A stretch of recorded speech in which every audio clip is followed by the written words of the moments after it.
I'm going to get us some food, baby. Okay, it's breakfast time, right? I'm going to McDonald's and I'm going to get me 2 sausage and egg biscuits. Oh, gotta have it. Supersized. Yes, sirree. Supersized with those hash browns. And then a big old Coca-Cola, like one of those big drinks. Oh, and that's just breakfast. And then, you know, have a Snicker bar for a snack before lunch. And then I'm going to lunch and I'm going to go back to Burger King and I'm going to get me a double Whopper with a big old order of spice fries and another big old honking drink. Coca-Cola, of course. And then in the afternoon, I'm going to get me some potato chips from the vending machine upstairs, you know. And then supper, what else? Taco Bell, baby. I'm going to get me some tacos and I'm going to have some bean burrito with no onions and no, or was it add sour cream? Double sour cream, man. Just got to pour it on there and eat all that. And are you done? No, I didn't tell them about the ice cream for supper, the dessert after supper. So, welcome back to Livin La Vida Low Carb on YouTube, episode 41. My name is Jimmy Moore. I'm Christine Moore. And no, I have not gone out of my mind. Sure he has. Although that's debatable. Sure he Trust has. me, I live with him. He's gone out of his mind. Sure he has. That is how I used to eat, isn't it? Oh, yeah. That's kind of part and parcel of the kinds of foods that I ate during the day, and it's no wonder that I ever got to over 400 pounds. Well, I don't eat that way anymore, and we've been talking lately about induction. And the induction phase of the low-carb lifestyle is such an important one that we wanted to share with them about how to make induction work for them. And so the past few episodes, we introduced you to the induction level, where it's generally the first 2 weeks of your low-carb lifestyle to get you into ketosis and get you, I guess, hot and heavy into the fat-burning mode that low-carb produces.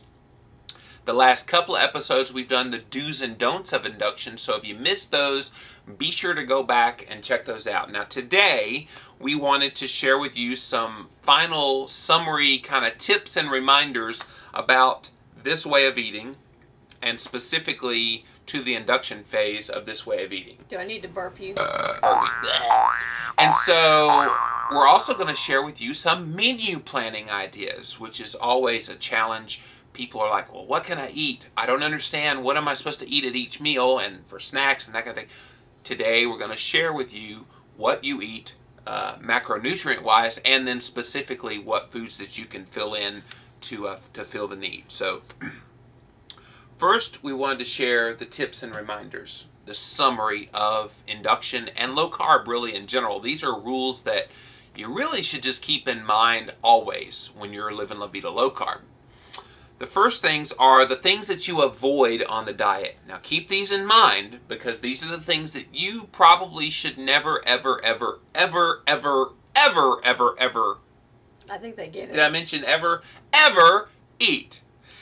They are sugar, duh, bread, cereal, anything that has flour in it, fruits, and when we say fruits, we mean the high sugar ones. There are some fruits that are good, but this is induction, remember, and during induction, fruit is not acceptable. Later on, you can have berries and melons, but not during induction. Juices, which you'll probably never have, because those are usually not only loaded with natural sugar, but a lot of times fortified by those nasty, wascally people that make these kind of products. They put sugar in it. So stay away from the sunny D. Honey, whole or skim milk, because milk has lactose in it, and lactose is a sugar. Yogurt, and that's kind of a controversial one. I've kind of heard some people, and definitely during induction, you can't have yogurt. Later on in your low-carb lifestyle, you can add some yogurt. Yogurt seems to be one of those anomaly products where you can actually eat it, and it doesn't have quite the effect on you, the carbs that are in it, that other foods with carbs in it do. We can talk about that in another show. I've also blogged about it, so go look it up. Canned soup, and be aware of soup. Soup is so unassuming because it has hidden carbs in it. All the thickeners they put, you know what the thickeners are in soup? It's just carbohydrates. So you've got to be careful about soups. Be very careful with those. Any dairy substitutes, ketchup has a lot of sugar in it too, so you need to avoid ketchup, especially during induction. Any sweet kind of condiments or relishes, there are sugar-free and no sugar added versions of those, but make sure that you're avoiding all those as well. So those are the things that you should not be having in your diet, especially during induction. Now there are some common mistakes that people make when they start living La Vida low carb. One is they use fat-free products or light diet products.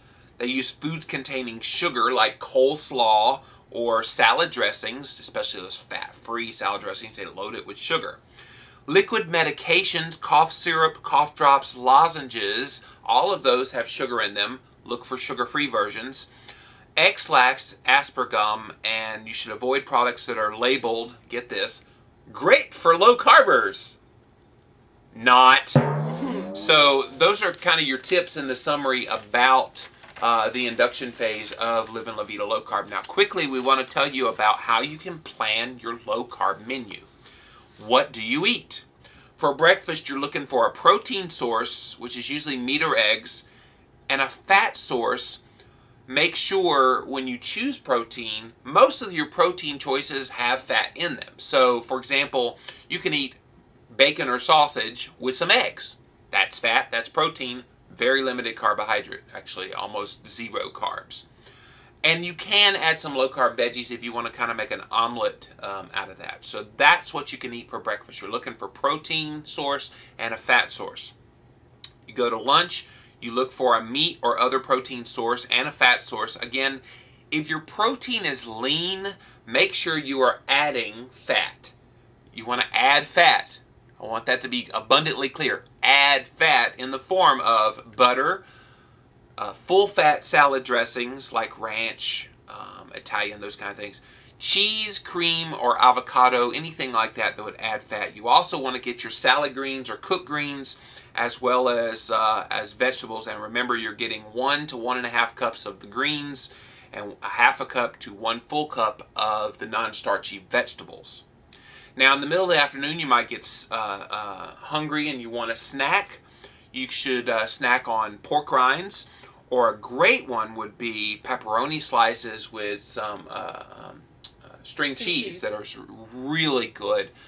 You can have that. Now, backing up to the lunch again, an example of what I was telling you about is like grilled chicken on top of salad greens with other vegetables, and bacon chopped eggs with salad dressing on top. That would be a perfect lunch. Now for supper, dinner time, you have again a meat or other protein source, a fat source, and again if it's lean, add the fat to it, and you're going to add the vegetables and the cooked greens. You could have like a steak or a burger patty, green salad with salad dressing, green beans with butter. The options are out there. Just find what works for you and enjoy your diet.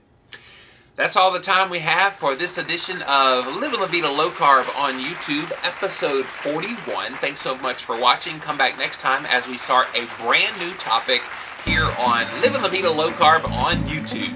See ya! Bye.